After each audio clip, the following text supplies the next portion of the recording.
मित्रांनो, विचार करा, शेकडो वर्षापूर्वी आपल्या देशात दगडधोंड्यावर काहीतरी गूढ भाषेत, गूढ लिपीत काहीतरी लिहिलंय, पण ते वाचतात नसेल तर?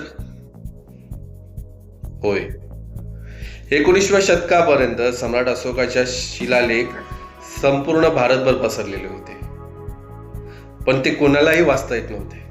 मग असा एक तरुण अधिकारी भारतात आला, ज्याने बुद्धिमत्तेच्या जोरावर हा भारताचा हरवलेला हजारो वर्षाचा इतिहास एका क्षणात त्याने जगात प्रकाशित केला, आणला. आणि तो इंग्रज अधिकारी म्हणजे जेम्स प्रिन्सेप. आज त्यांच्या जयंती निमित्त पाहूया अद्भुत एक कहाणी.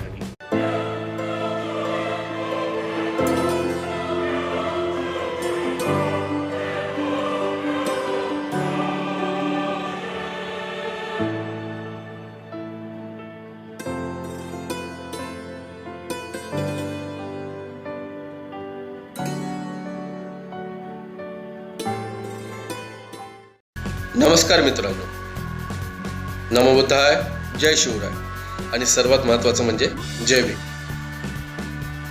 मी निलेश जाधव आपलं सहर्ष स्वागत करतोय आपल्या लाडक्या ब्लॉग चॅनल मध्ये, ज्याचं नाव आहे अपरांत ब्लॉग. 20 ऑगस्ट 1799 रोजी जन्मलेल्या जेम्स प्रिन्सेप यांनी भारतासाठी जे काम केले ते खरं तर प्रत्येक भारतीयाला माहीत असायला हवं. चला तर मग जाणून घेऊया जेम्स प्रिन्सेप यांचा थक्क करणारा हा जीवन प्रवास.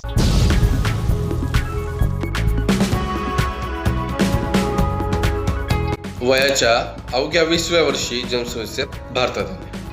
ते कलकत्ता आणि बनारस या विभागात असलेल्या ब्रिटिशकालीन टाकसाळीत, ज्याला इंग्लिशमध्ये मिड म्हटलं जातं, तिथे अधिकारी म्हणून रुजू झाले. ते एक फक्त अधिकारी नव्हते, तर ते एक शास्त्रज्ञ, वास्तुशास्त्रज्ञ आणि एक उत्कृष्ट असे चित्रकार देखील होते. त्यांनी बनारसचा नकाशा अगदी अचूक असा पूर्णपणे तयार केला. तिथल्या भागात पूल बांधणे, अनेक निसर्गरम्य चित्र काढणे अशी कामं त्यांनी केली होती. पण त्यांच्या आयुष्यात खरं वळण मिळालं ते जेव्हा एशियाटिक सोसायटीचे सचिव बनले.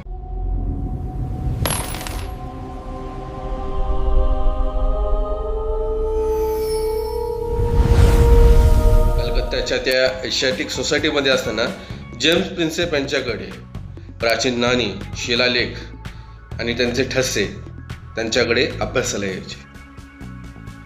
तेव्हा भारतातील लुप्त झालेली ब्राह्मी आणि खरोष्टी या प्राचीन लिप्यांना पूर्णपणे भारतीय लोक विसरून गेले होते. ती कुणालाही वाचता येत नव्हती. तरीही जेम्स प्रिन्सेप यांनी जिद्द सोडली नाही. त्यांनी वेगवेगळ्या प्रांतातून मागवलेल्या, मिळालेल्या शिलालेखांचा, नाण्यांचा आणि इंडो-ग्रीक राजांच्या द्विभाषिक अशा नाण्यांचा, त्यावर असलेल्या अक्षरांचा अभ्यास केला. त्याची लिपिमाला तयार केली आणि एक एक अक्षर, एक एक शब्द उलगडण्यास सुरुवात केली. आणि अखेर 1837 मध्ये त्यांनी ब्राह्मी लिपी पूर्णपणे वाचण्यास आणि तिची लिपिमाला तयार करण्यामध्ये यश मिळवलं. परंतु शिलालेख वाचत असताना वारंवार एक शब्द हमखास मिळत होता, आणि तो शब्द होता देवान पिय पियदसी. त्यांना सुरुवातीला वाटलं की हा श्रीलंकेतला कुठला तरी राजा आहे, पण पुढे हे सिद्ध झालं की ते दुसरे तिसरे कोणी नसून या भारताचे सम्राट अशोक हे होते. जेम्स प्रिन्सेप यांच्या या एका शोधामुळे भारताचा प्राचीन इतिहास, बौद्ध धर्माचा प्रसार आणि सम्राट अशोकाची महत्त्व जगासमोर आली.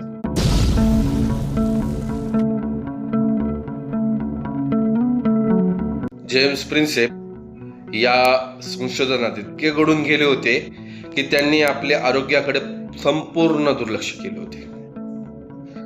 रात्रंदिवसच्या अतिश्रमामुळे त्यांची प्रकृती फार बिघडली होती. उपचारासाठी त्यांना पुन्हा लंडनला जावे लागले. पण दुर्दैवाने वयाच्या 40व्या वर्षी 22 एप्रिल 1840 रोजी या महान अभ्यासकाचा, या महान ब्राह्मी लिपी उलगडणाऱ्या अभ्यासकाचा मृत्यू झाला. कोलकाता येथील प्रसिद्ध प्रिन्सेप घाट आजही त्यांची स्मृती जपून उभा आहे. मित्रांनो, असे महान जेम्स प्रिन्सेप जर का अस्तित्वात आले नसते तर भारताचा प्राचीन इतिहास, बौद्ध धर्माचा इतिहास आणि आपल्या भारताचे महान सम्राट अशोक मौर्य यांचा इतिहास आपल्याला कळाला नसता. ब्राह्मी लिपी, ज्याला आज धम्मलिपी म्हटलं जातं, त्याचाही इतिहास जगाला कळाला नसता. आणि हे सर्व आपल्यासाठी आजही एक गूढ बनून राहिलं असतं. भारताच्या इतिहासातील या महानायकाला त्याच्या जयंतीनिमित्त माझ्या या प्रांत ब्लॉग मार्फत त्यांना मानाचा मुजरा. आजची माहिती तुम्हाला कशी वाटली? अशी ऐतिहासिक माहिती दररोज बघण्यासाठी, दरवेळेस बघण्यासाठी आपल्या प्रांत ब्लॉगला लाईक करा, शेअर करा. व्हिडिओ आवडला असेल तर कमेंट करा आणि चॅनल सबस्क्राईब करा.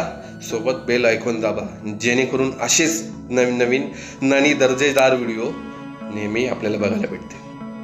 तोपर्यंत नमस्कार, नमो बुद्धाय, जय शिवराय आणि सर्वात महत्त्वाचे म्हणजे जय भीम.